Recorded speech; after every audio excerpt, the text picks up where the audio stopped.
Welcome back. As we promised, our other main segment of the breakfast show is going to be totally economic and particularly about the initial indicators, which are saying that the Egyptian economy, particularly in the last quarter of the fiscal year 2020-2021, showed more resilience and strength, and even in the fight against the repercussions of COVID-19, which are prevailing in the whole world. Well, also Dr. Hala Saeed, Minister of Planning and Economic Development, said recently in one of the cabinet meetings that the gross domestic product, or the GDP, jumped by 7.7% compared to 1.7% in the same period last year. To shed more light on this and to analyze the reasons and our homework in the coming period, we are very much delighted to have with us by phone our economic expert and diplomatic figure, Ambassador Gamal Bayoumi, former Assistant Foreign Minister. A very good morning to you, sir. Good morning, good morning. How are you? Thank you, sir. I'm fine, and we hope that we are going to enjoy more prosperity and welfare as we are speaking about the good and positive indicators regarding the Egyptian economy, particularly in the last quarter of this fiscal year, facing COVID-19. But since we implemented the economic reform, I think all the repercussions were minimized to a great extent. If you agree with me on that, sir, and what we should do in the coming period to maintain this economic stability and to achieve more. Absolutely, of course. I must say that we are lucky, but at the same time we are clever people. This country started a sort of very great economic reform since November 2016, years before the epidemic. Yeah. So when the epidemic came and its repercussions on our economic life, we were already standing on a very good situation. Mm-hmm. That's why we can go ahead. On the other side, our economic plans are going well. Also, it is diversified along all the sectors, especially on the services, especially on the building sector. The building sector, it has a privilege that it creates much more jobs. Yes. And we went everywhere, agriculture, fishery, also in industry, services, and we opened our market also in 2019 with the whole African continent. We had, as you well know, the common market of East and South Africa, COMESA.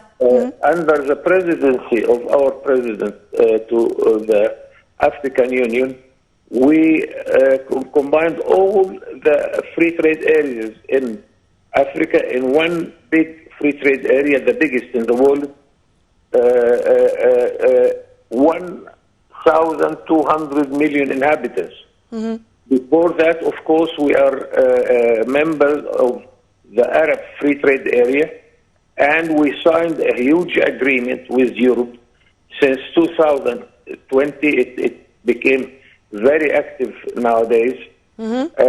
With a free trade area with Europe, the richest continent in the world. Yeah. So if you combine all of this, we have a market of 2,000 million inhabitants. This is huge. Sure. And this is a way to attract partners for investment. Mm-hmm. You are investing in Egypt, not for a market of 100 billion. No, you are investing for this very wide market, exempted from any trade barriers or custom duties, for 2,000 million inhabitants. Yes, sir. We established sir, the new zone in the Suez Canal. Yes. We make a huge project for the Suez Canal itself, and we are proud of it. Of we course. went to the western part of Egypt with huge project establishing new cities. We established the new capital also, which will absorb more and more inhabitants, because we have a challenge. We are giving birth and we have to run to make our economic growth rate larger than and bigger than the birth rate. and we are very active. We are very active people. We gave birth since the revolution of 2011 to a country in the size of Greece 2 times. We give birth to 25 million new citizens in Egypt, and this is a big homework to be done. We have to feed them. We have to prepare them for. We have to guarantee a better future for them, for the coming generations. Very well said, sir. But if you permit me, I'd like to pick a very important element which you've kindly mentioned regarding construction and building, meaning real estate, because this reminded me of a very important meeting which took place yesterday between Prime Minister Dr. Mustafa Madbouli and a group of prominent developers to organize the real estate market in Egypt. Sir, and today Dr. Mustafa Madbouli is going to inspect a number of villages in the Qalyubiya governorate in the frame of the presidential initiative Decent Life or Haya Karima. Sir, we are doing on the ground implementing positive steps in all directions. I mean, meeting with the developers yesterday does not mean that we are not going to follow minute by minute the implementation of Decent Life initiative on the ground for the most needy brackets. How do you see the equation, the balance between two? It is a very good choice, and I want to tell you that when we study investment in the whole Arab world, we see that Arabs by nature, they give priority to services and building.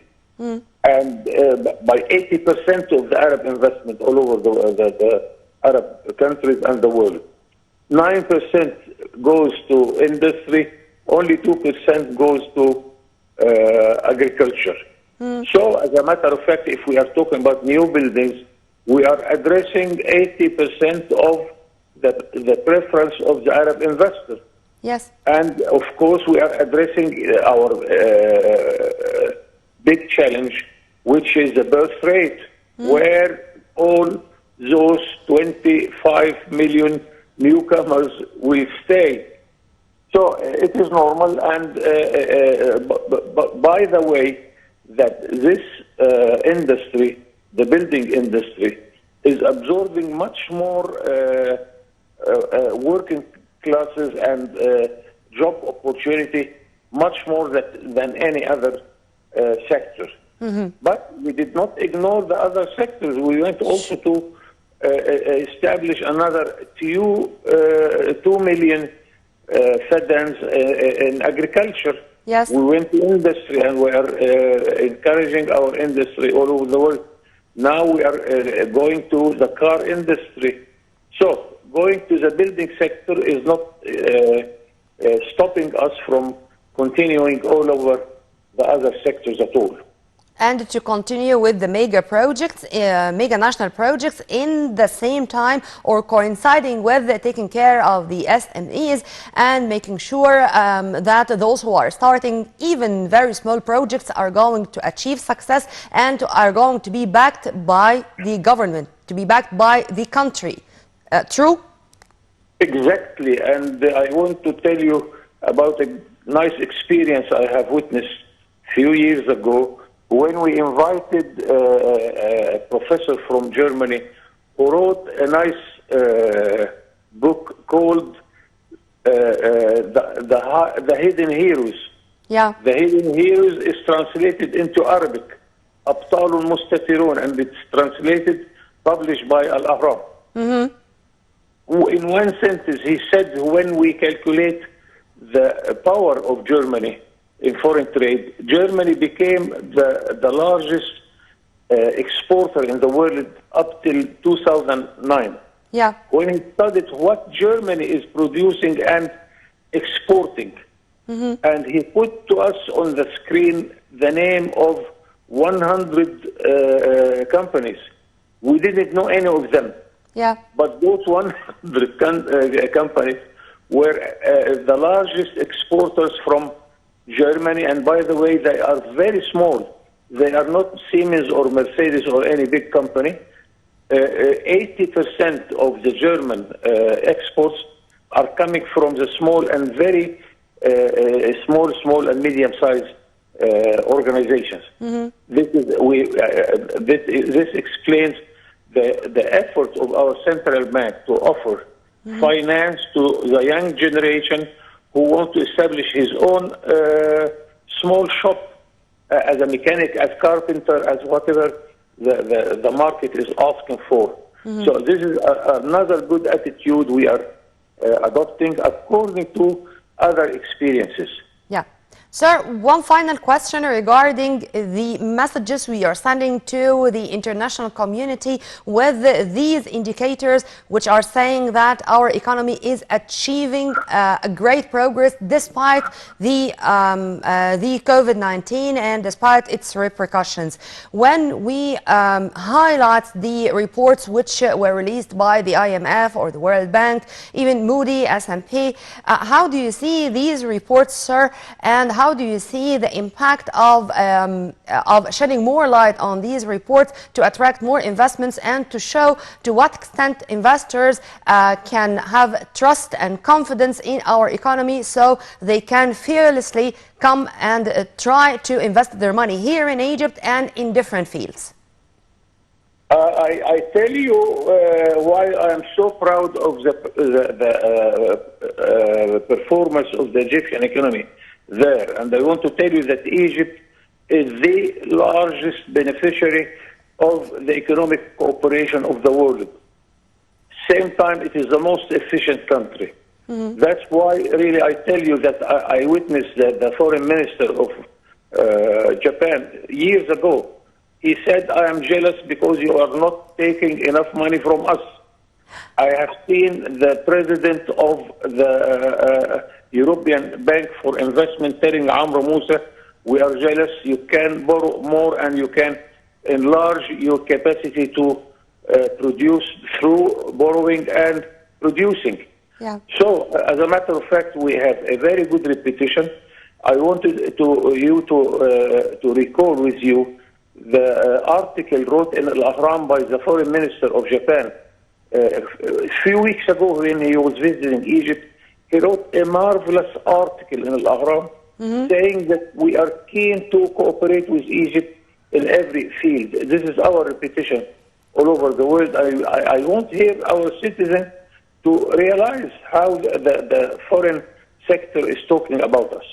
Yes, sir. Well, always a pleasure to have you, sir, and always a fruitful discussion. And I was very much delighted to have you, Your Excellency, Ambassador Gamal Bayoumi, former Assistant Foreign Minister and our economic expert. Have a very good day, and thank you very much once again for your input. We come to the end of our episode, at the end of the breakfast show today. Tomorrow is another episode and another crew. Stay tuned on Nile TV International always for more updates, and for more details, please log on to www.nileinternational.net. You are in the company of my dear colleague Amir Mukhtar and myself, Nirmina Abdurrahman. It's a goodbye for now.